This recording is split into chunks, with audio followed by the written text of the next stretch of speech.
Buenas noches, mi nombre es Andrea Condori y esta noche voy a hablar. Buenas noches, mi nombre es Andrea Condori y esta noche voy a exponer sobre el resumen de los capítulos 1, 2 y 3 del libro de Economía de Michael Parkin. El nombre de la profesora es Lourdes Marjorie Frías Ureta. Bien, y estoy cursando ahorita el tercer ciclo.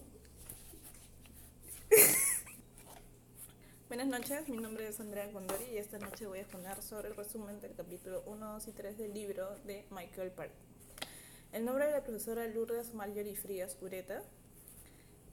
Actualmente estoy cursando en la sección SC503.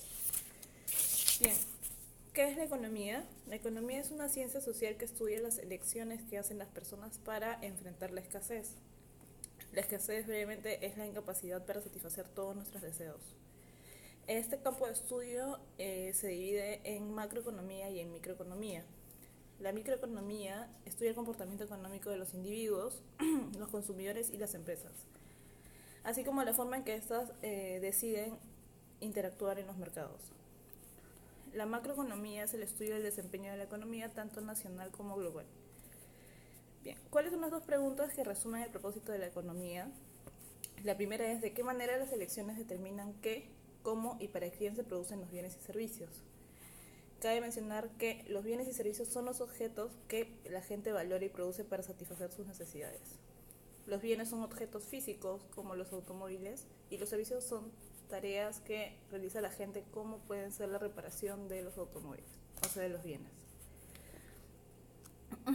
La segunda pregunta es: ¿en qué punto las elecciones que se hacen en la búsqueda del interés personal fomentan también el interés social? Lo que producimos cambia a través de los países y con el paso del tiempo. Bien, para definir esto, utilizamos recursos productivos llamados factores de producción. ¿Cuáles son los 4 factores? La tierra, que son los recursos de la naturaleza que se utiliza para producir los bienes. El trabajo, que es el tiempo y el esfuerzo tanto físico como mental que le dedica la gente para producir los bienes y servicios. El capital, que son las herramientas, maquinarias e instrumentos que se utilizan para producir los bienes y servicios. Y las habilidades empresariales, ¿no? Que son los empresarios encargados de organizar la tierra, el trabajo y el capital, discutiendo ideas sobre qué producir y cómo hacerlo. ¿Para qué lo hacemos? De los ingresos percibidos por las personas dependerá el consumo de los bienes y servicios, quienes venderán los servicios de los factores producidos que poseen. Es decir, la tierra, por ejemplo, retribuye la renta, el trabajo retribuye los salarios, el capital retribuye los intereses y las habilidades retribuyen las utilidades.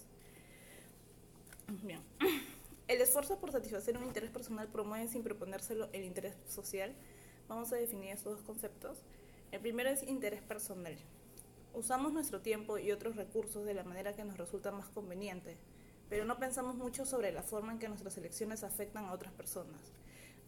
Es decir, las elecciones que hacemos son considerados o lo consideramos o buscamos siempre lo mejor para nosotros, a nuestra conveniencia. ¿Qué es el interés social? Son las elecciones basadas en el interés personal que promueven un resultado que utilice los recursos de manera eficiente y distribuye los bienes y servicios en forma justa entre la sociedad. Ahora, definimos lo que es globalización. Globalización es la expansión del comercio internacional. Monopolio de la era de la información es el cambio tecnológico de los últimos 40 años, se le ha denominado revolución de la información. El cambio climático, que es un asunto ambiental importante en la actualidad, y la inestabilidad económica, que ha gozado de una estabilidad económica en la cual se ha denominado gran moderación. Ahora, ¿qué es el pensamiento económico? Es una elección, es un intercambio. Al enfrentar la escasez debemos hacer elecciones escogiendo entre las alternativas disponibles, considerándolo como un intercambio, es decir, renunciar a una cosa para obtener otra. Acá podemos mencionar las elecciones racionales, el beneficio que obtenemos de ellas, el costo de oportunidad, la elección de margen y las elecciones que responden a los incentivos. ¿Cómo actúa la economía como ciencia social y herramienta política? Los economistas siempre quieren descubrir cómo funciona el mundo económico, haciendo distinción entre dos tipos de afirmaciones. Las positivas, que es lo que es, afirmando lo que se cree en el momento sobre la manera en cómo funciona, y las declaraciones normativas de cómo debe ser, dependiendo de los valores y que no se pueden poner a prueba. Acá culminamos el capítulo 1, entramos al capítulo 2, definiendo lo que es el problema económico. Bien, la FPP o frontera de posibilidades de producción es el límite entre las combinaciones de bienes y servicios que pueden producirse y las que no. Ahora, la eficiencia de la producción se da cuando producimos bienes y servicios al menor costo posible. ¿Qué es la producción? Cuando la producción es ineficiente es porque renunciamos a más de lo que necesitamos de un bien para producir una cantidad determinada de otro bien. Intercambio a lo largo de la frontera de posibilidades de producción. Es decir, toda elección a lo largo de la FPP implica un intercambio. Es decir, podemos producir más de cualquier bien o servicio solo si producimos menos de otros bienes y servicios. Todos los intercambios conllevan a un costo de oportunidad. ¿Qué es el costo de oportunidad? Es la alternativa de mayor valor que se sacrifica. El costo de oportunidad es una proporción y es creciente. Bien. El uso eficiente de los recursos se da cuando los bienes y servicios se producen al menor costo posible y en las cantidades que proporcionan el mayor beneficio posible. La FPP y el costo marginal. El costo marginal de un bien es el costo de oportunidad de producir una unidad más del mismo. Las preferencias y beneficios o utilidad marginal. Las preferencias representan la descripción de lo que a cada persona le gusta y le disgusta. El beneficio marginal es el beneficio que se obtiene de consumir una unidad más del mismo. Y la eficiencia en la asignación es cuando no podemos producir más de cualquier bien sin tener que ceder a algún otro que valoremos más. Ahora, el crecimiento económico aumenta nuestro estándar de vida, pero no elimina nuestra escasez. Bien, ni evita la existencia del costo de oportunidad.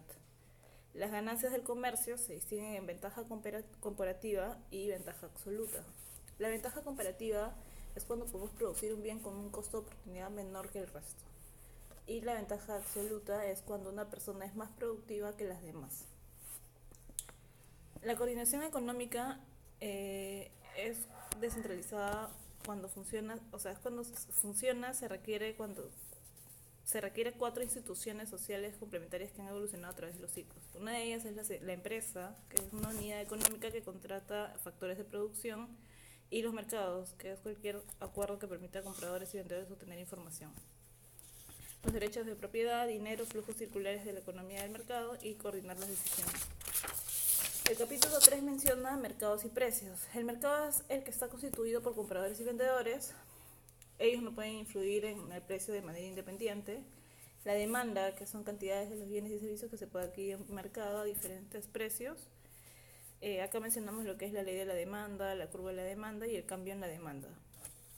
Y por último, la oferta, que son las cantidades de bienes y servicios que los productores están dispuestos a vender a los distintos precios del mercado.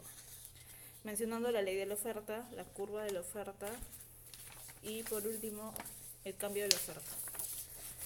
Ahora, por último, mencionamos el equilibrio de mercado, que es cuando la cantidad de demanda disminuye y la cantidad ofrecida aumenta. El precio logra coordinar con los planes de compra y venta, mencionando acá el precio de equilibrio y los pronósticos de cambio en precios y cantidades. Gracias.